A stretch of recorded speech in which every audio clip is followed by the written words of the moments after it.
Hello everyone, welcome to the session. आज की class में हम पढ़ने जा रहे हैं पंजाब स्कूल एजुकेशन बोर्ड की 8वीं क्लास की हिंदी की किताब दूसरी भाषा सेकंड लैंग्वेज और उसमें उसका 14वां पार्ट जो कि है सहयोग के ऊपर। तो पहले हम इस पार्ट का सार पढ़ेंगे, फिर डिटेल में चैप्टर समझेंगे और क्वेश्चन आंसर्स डिस्कस करेंगे। तो चलिए शुरू करते हैं सार से। इस पाठ में सहयोग के बारे में बताया गया है।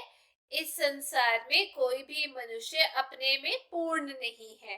किसी में बुद्धि की कमी है तो किसी में शारीरिक बल की तथा किसी में अच्छाई की कमी है।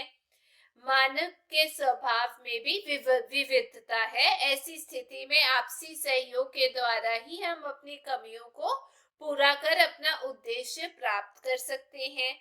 अंधे और लंगड़े की प्रसिद्ध कहानी सहयोग का अच्छा उदाहरण है, जिसमें एक दूसरे के सहयोग से बाढ़ के पानी से बचकर सुरक्षित स्थान पर पहुंच गए थे। वो मुसीबत के समय भी आदमी सहयोग से ही उसका मुकाबला करता है।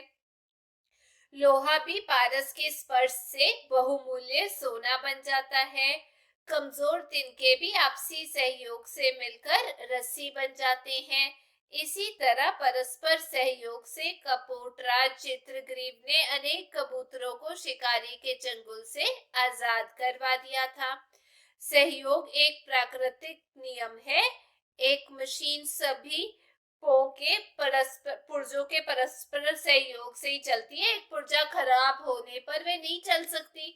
आदमी का शरीर भी अंगों के सहयोग से ही स्वस्थ रहता है।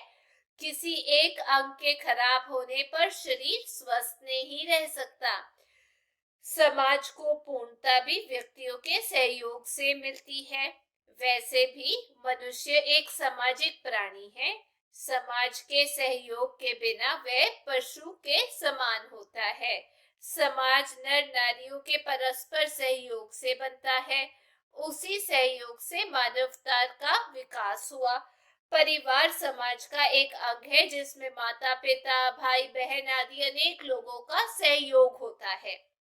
माता घर का कामकाज करती है, बच्चों का पालन पोषण करती है, तो पिता ईमानदारी से रोजी रोटी कमाता है। सभी कार्य परिवार के लोगों के सहयोग से ही पूरे होते हैं। पड़ोसी भी समाज का अंग होते हैं। उनसे भी सहयोग की भावना जरूरी होती है। उनसे भी मेल जोल बढ़ाना चाहिए। उनके साथ पूर्ण सहयोग करना चाहिए।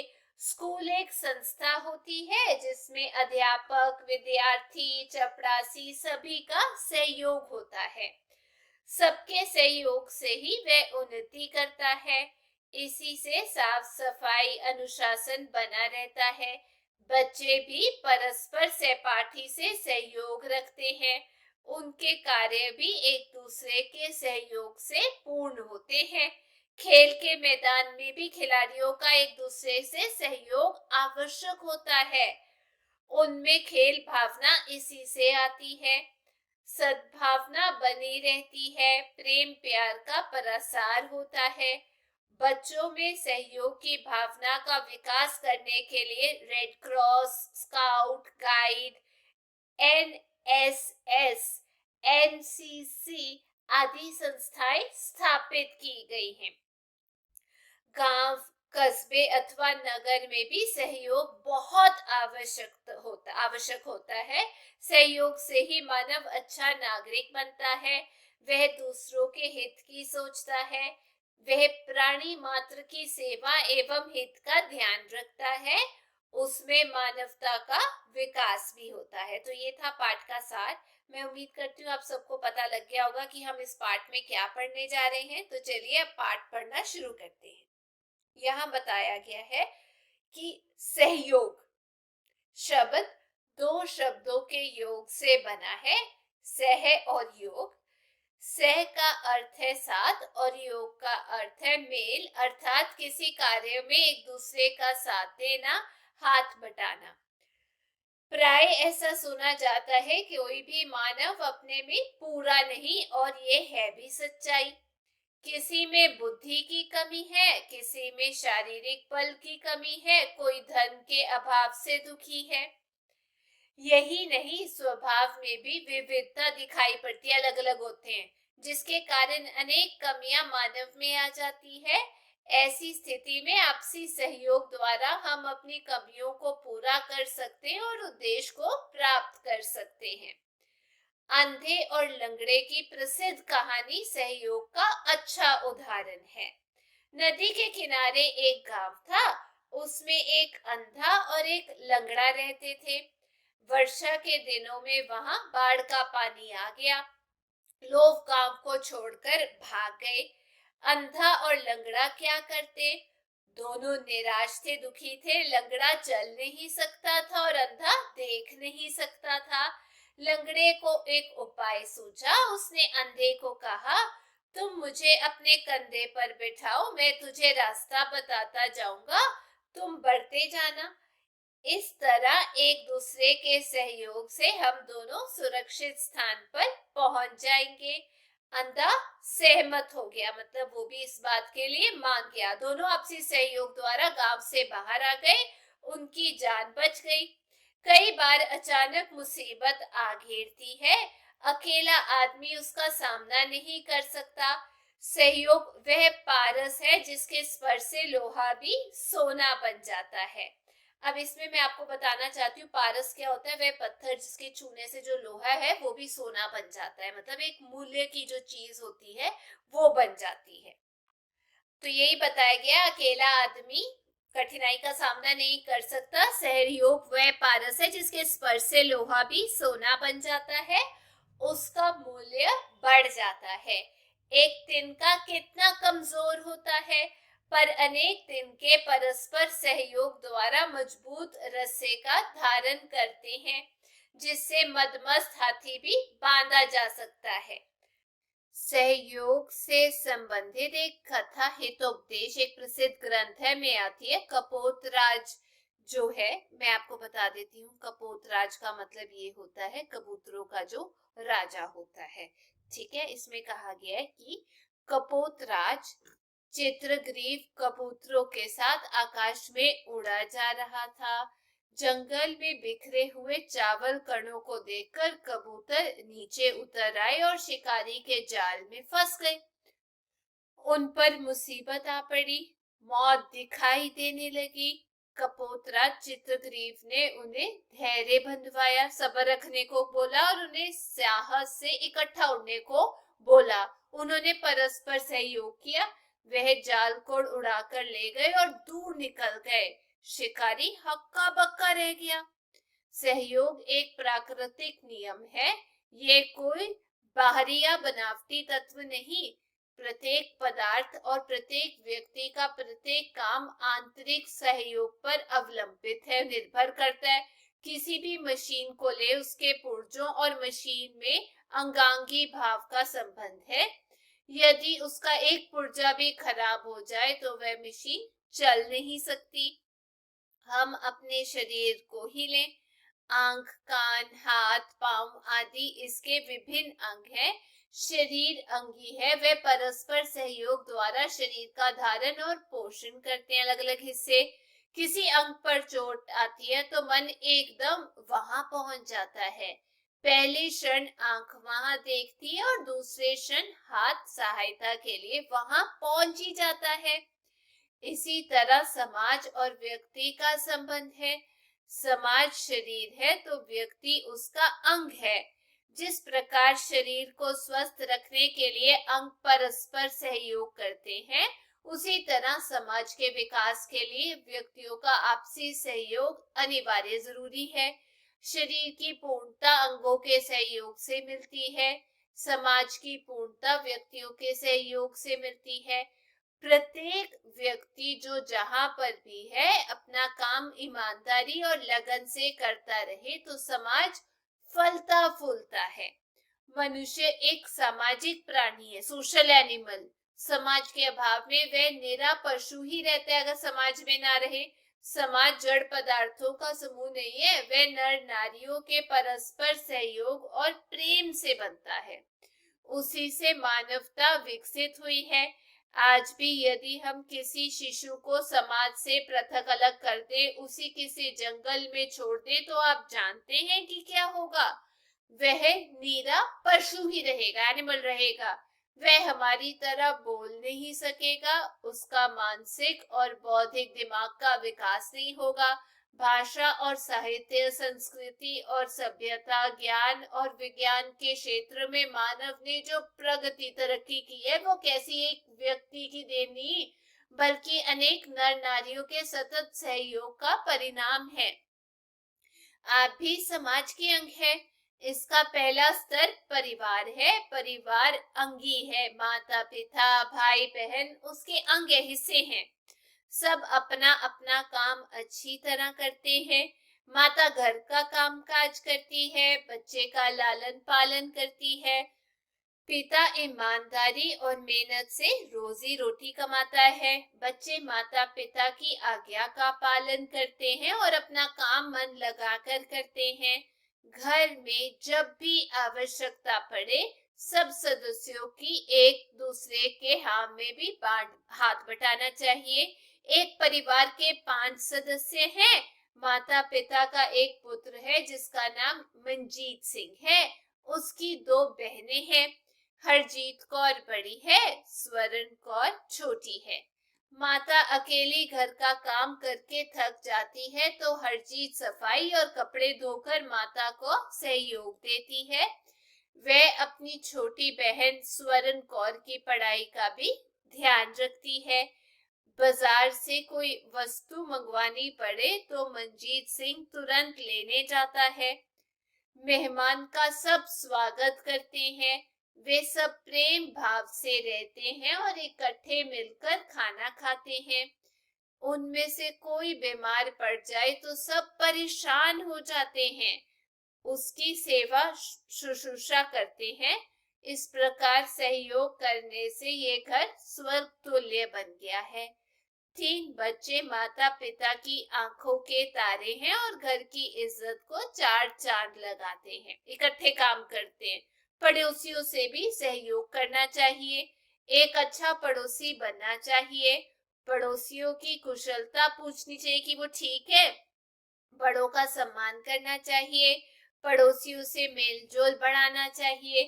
साफ मन से उनकी खुशी में सम्मिलित मिलना चाहिए। सेवा भाव से उनकी बीमारी आदि में सहायता करनी चाहिए। उनकी सुख सुविधाओं का पूरा ध्यान रखें। अपने घर की सफाई करके कूड़ा करकट पड़ोसी के द्वार के आगे ना फेंके।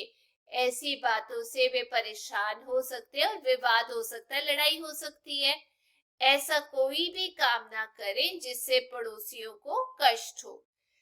इस तरह यदि आप सहयोग देंगे तो वे भी पीछे नहीं रहेंगे।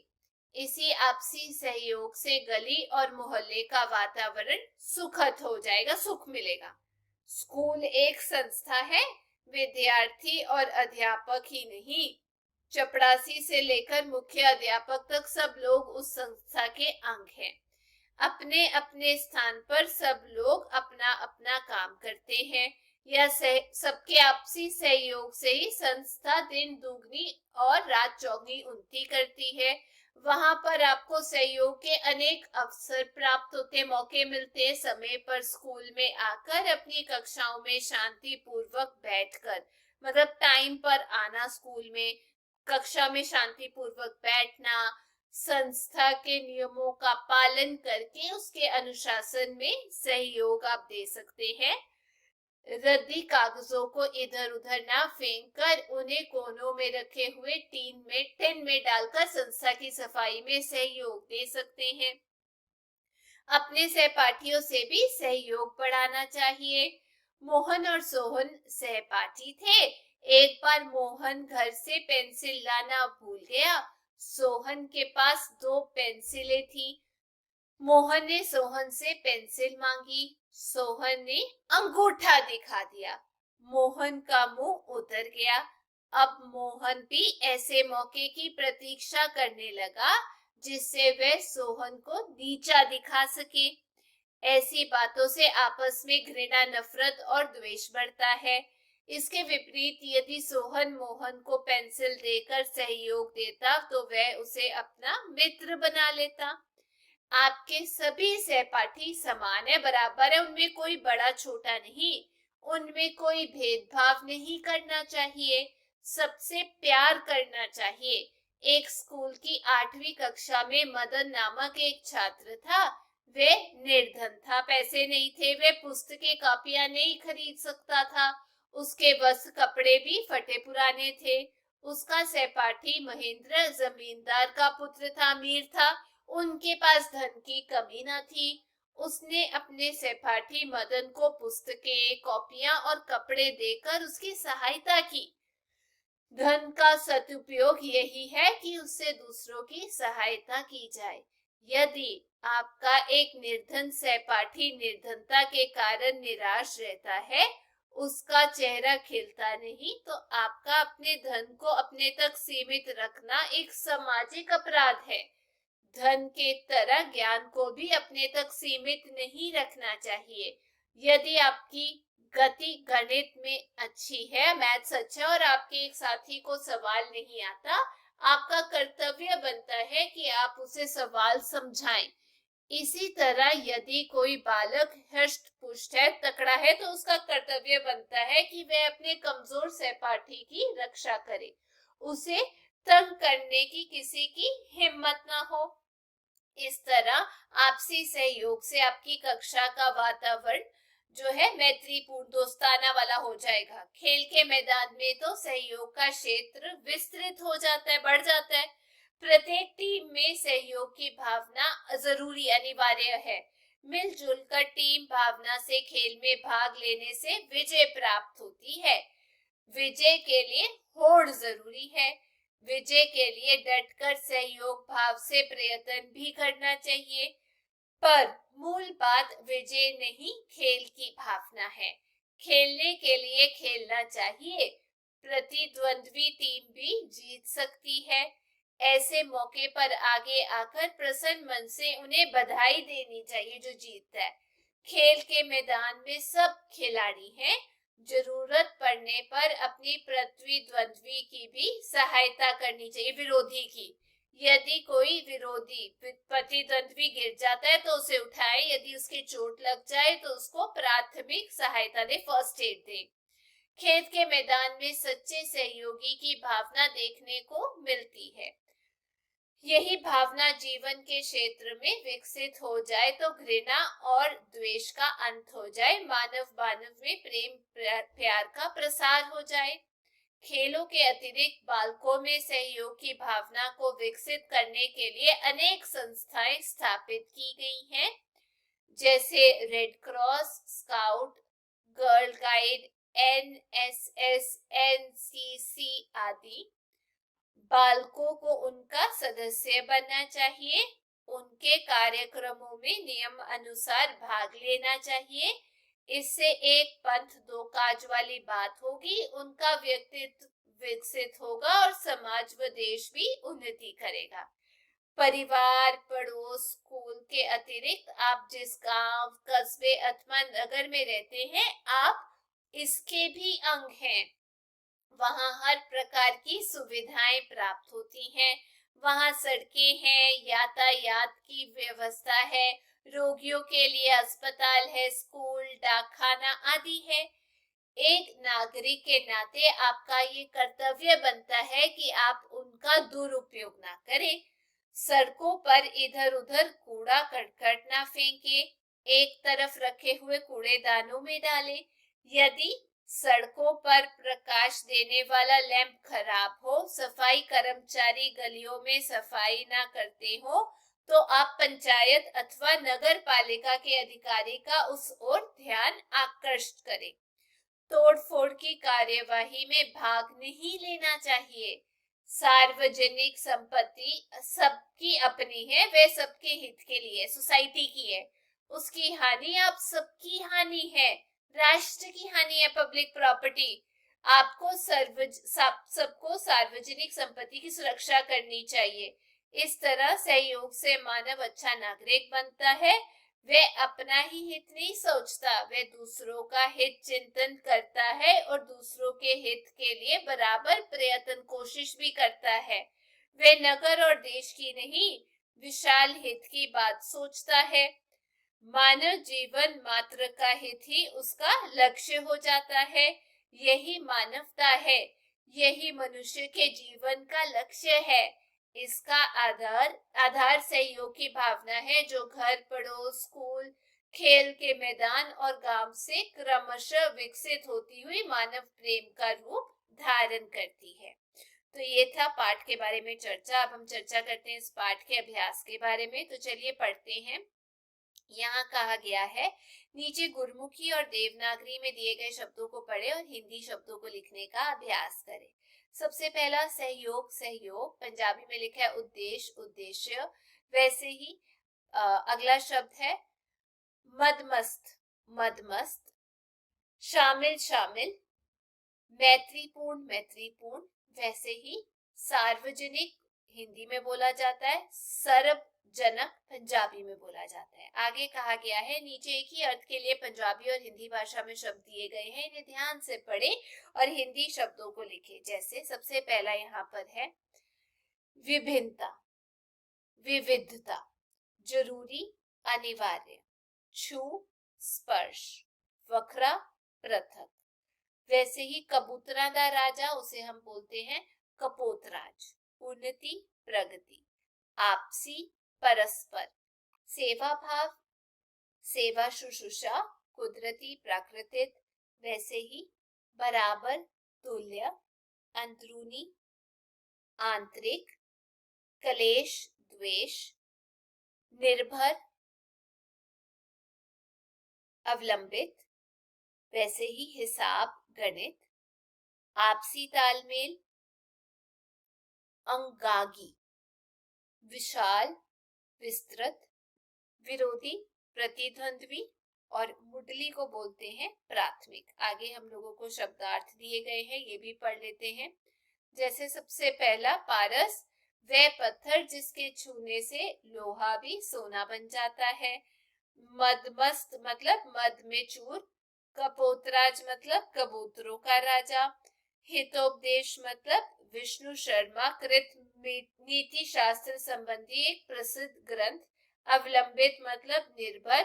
सतत का मतलब निरंतर या लगातार। प्रतिद्वंद्वी मतलब विरोधी।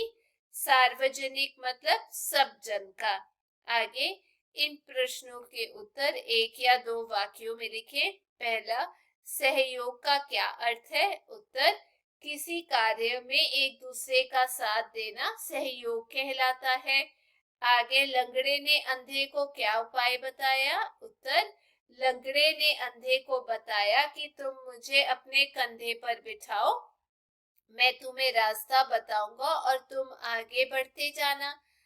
कपोतरा चित्रग्रीव ने कबूतरों को क्या सलाह दी? उत्तर, कपोतरा चित्रग्रीव ने कबूतरों को साहस के साथ इकट्ठा होकर मिलकर उड़ने की सलाह दी। आगे, हमें पड़ोसियों से कैसा व्यवहार करना चाहिए? उत्तर, हमें पड़ोसियों से अच्छा व्यवहार करना चाहिए, उनसे सहयोग एवं मेलजोल रखना चाहिए, उनकी खुशी में सम्मिलित होना चाहिए, शामिल होना चाहिए। हमें अपने सहपाठियों से कैसा व्यवहार करना चाहिए? उत्तर, हमें अपने सहपाठियों से अच्छा व्यवहार करना चाहिए, उनसे सहयोग बढ़ाना चाहिए, उनसे भेदभाव नहीं करना चाहिए, सबसे प्यार करना चाहिए। आगे इन प्रश्नों के उत्तर 4-5 वाक्यों में लिखें। पहला, सहयोग के 2 उदाहरण लिखें। उत्तर, लोहा पारस के सहयोग से सोना बन जाता है और कमजोर तिनका भी अनेक तिनकों के सहयोग से मजबूत रस्सी बन जाता है। ख, सहयोग से दोनों पक्षों को लाभ होता है। क्या आप इससे सहमत हैं? अपने विचार लिखें।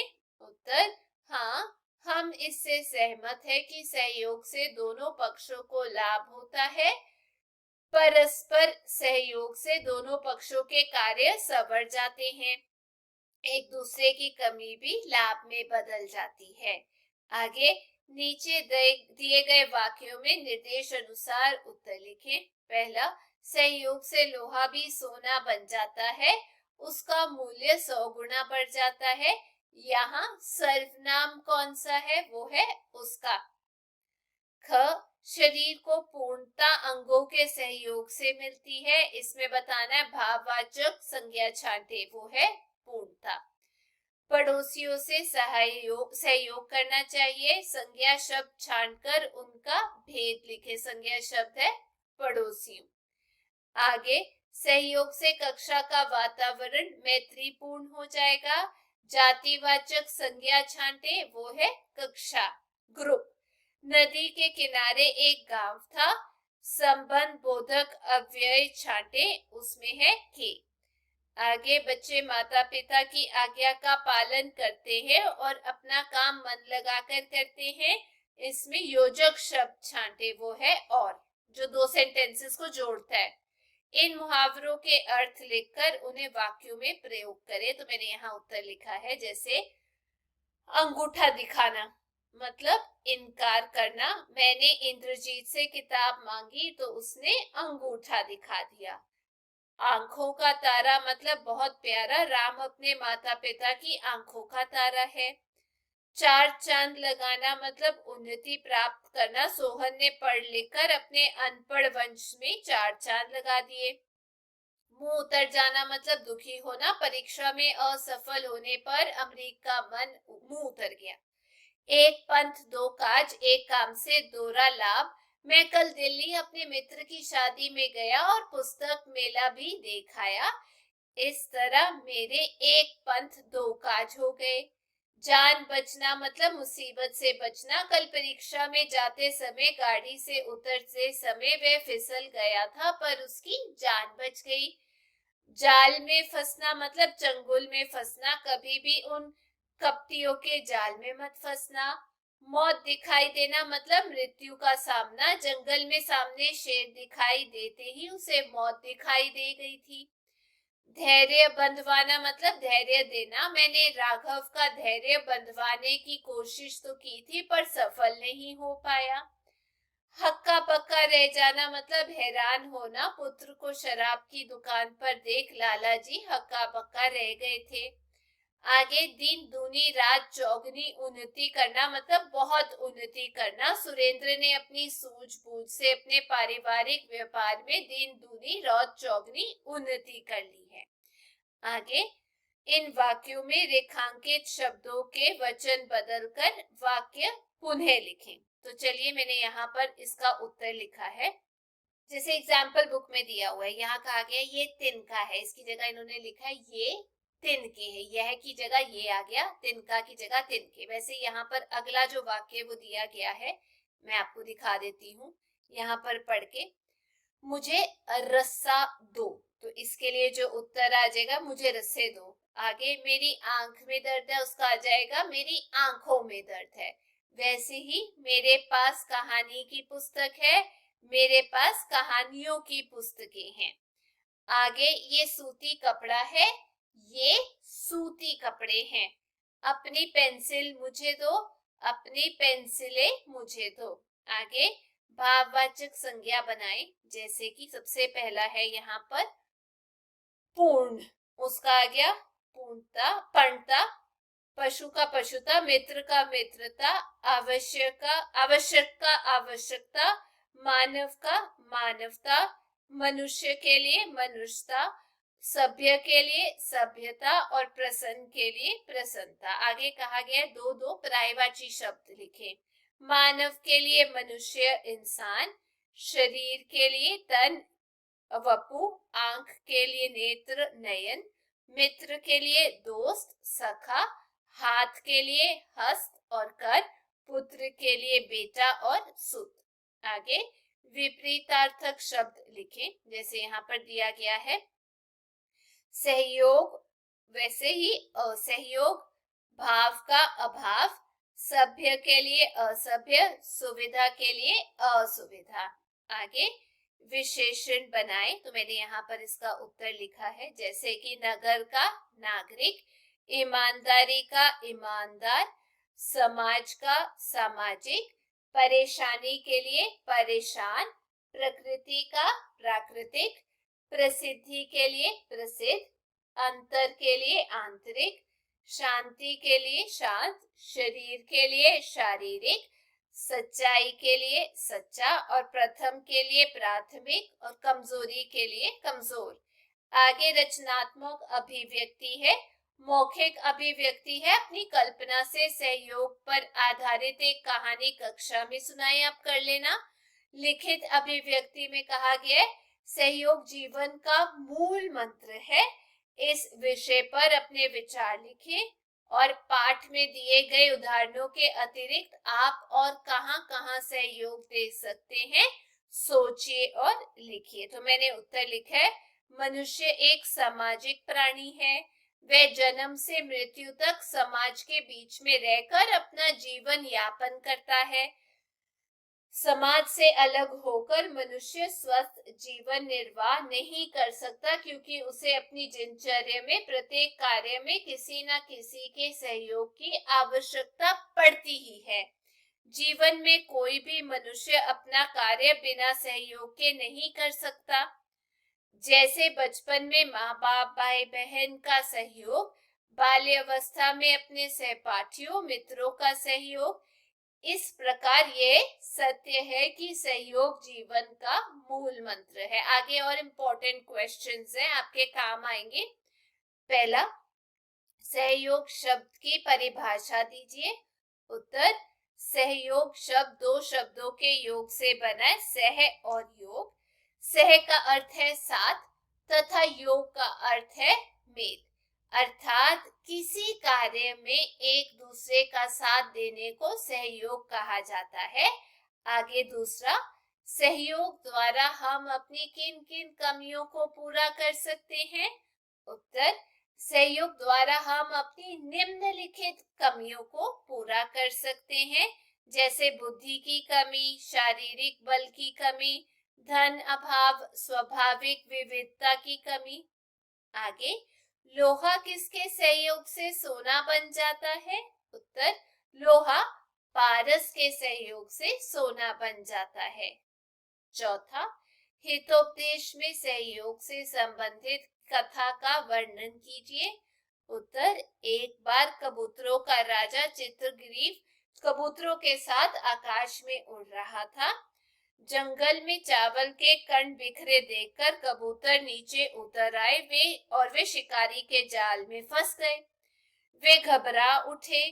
कपोतराज चित्रग्रीव ने उन्हें धैर्य बंधवाया, धैर्य करने को कहा, उन्हें साहस से इकट्ठा होकर मिलकर उड़ने को कहा।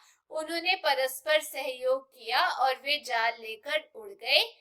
इन्हें देखकर शिकारी हैरान हो गया। पांचवा, सहयोग एक प्राकृतिक नियम है, कैसे। उत्तर, सहयोग एक प्राकृतिक नियम है, यह कोई बाहरी या बनावटी तत्व नहीं है। प्रत्येक व्यक्ति तथा पदार्थ कार्य आंतरिक सहयोग पर आधारित होता है। एक मशीन के पुर्जे और मशीन में आंतरिक संबंध है। एक पुर्जे के खराब होने पर मशीन नहीं चल सकती। मनुष्य के शरीर का एक अंग भी खराब हो जाए या शरीर के किसी एक अंग का सहयोग न मिले तो शरीर अस्वस्थ हो जाता है। अतः शरीर को स्वस्थ रखने के लिए सभी अंगों का सहयोग अनिवार्य है, जरूरी है। उसी तरह समाज के विकास के लिए व्यक्तियों का सहयोग भी अनिवार्य है। छठवां, मनुष्य एक सामाजिक प्राणी है, कैसे। उत्तर, मनुष्य एक सामाजिक प्राणी है। वह समाज में रहकर ही अपना जीवन यापन करता है, व्यतीत करता है। समाज के अभाव में वह पशु के समान है, समाज में ना रहे तो। मनुष्य को भाषा, संस्कृति, ज्ञान, सभ्यता आदि सभी कुछ समाज से ही प्राप्त होता है। सातवां प्रश्न, सहयोग के क्या लाभ है। उत्तर, सहयोग के निम्नलिखित लाभ है। सहयोग से मानव अच्छा नागरिक बनता है। वह अपना हित ही नहीं सोचता बल्कि दूसरों का भी हित चाहता है, भला चाहता है। वह नगर और देश से बढ़कर सोचता है। वह प्राणी मात्र का हित सोचता है।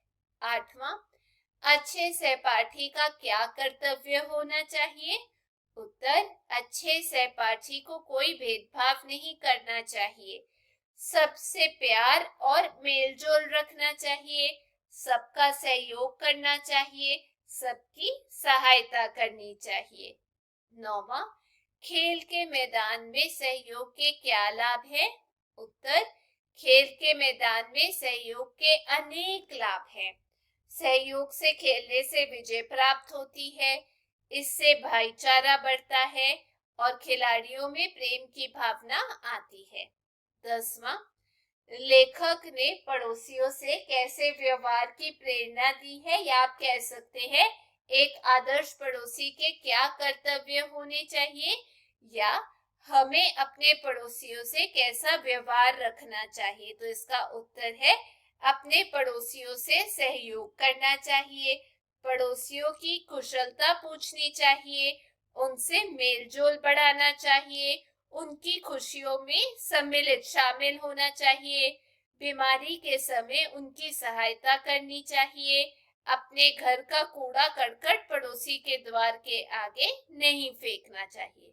तो ये थी आज की क्लास। मैं उम्मीद करती हूँ आप सबको ये पाठ और प्रश्न उत्तर से कोई ना कोई सीख जरूर मिली होगी। अगर आपको वीडियो अच्छी लगी तो चैनल को लाइक शेयर सब्सक्राइब जरूर कीजिएगा। हम लोग फिर मिलेंगे। Till then take care, bye bye.